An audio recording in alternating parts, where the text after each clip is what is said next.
Ito ay rated SPG, striktong patnubay at gabay ng magulang ang kailangan. Isang mapagpalang araw mga kapamilya.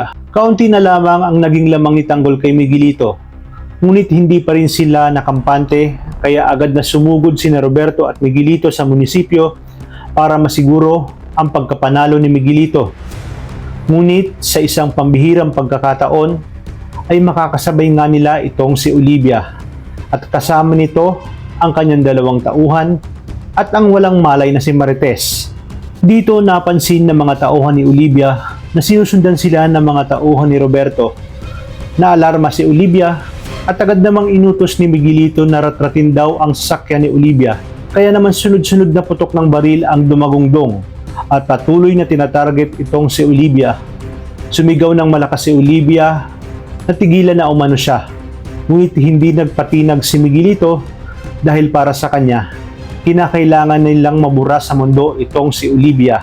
Kaya naman habang tumatagal ay mas papalapit na ng papalapit ang mga tauhan ni Miguelito at patuloy sa pagpapaulan ng mga bala hanggang sa hindi na ito makakilos at tuluyan ng nasukol at dinala nila ito sa isang liblib na bahagi ng kagubatan.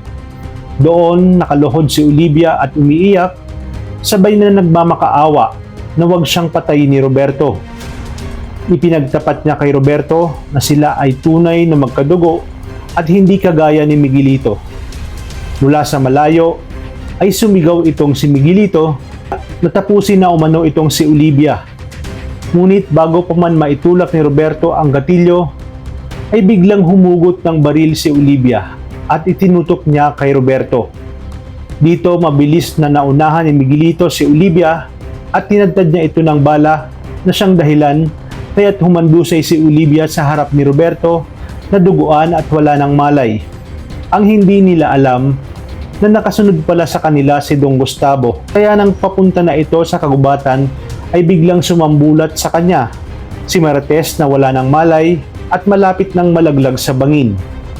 Hindi alam ni na Roberto at Miguelito nasakay ni Olivia si Marites kaya agad niya itong ipinadala sa ospital sa kanyang mga tauhan at sinundan niya nga sina Roberto at Miguelito. Tuwang-tuwa si Dong Gustavo nang makita niyang walang malay at duguan itong si Olivia. Sinabi niya sa kanyang isip na marahil si Olivia ang may pakana sa nangyari kay Marites kaya dapat lang umano ito na mangyari kay Olivia. Hindi niya sinabi kay Miguelito at Roberto na nakuha niya si Marites.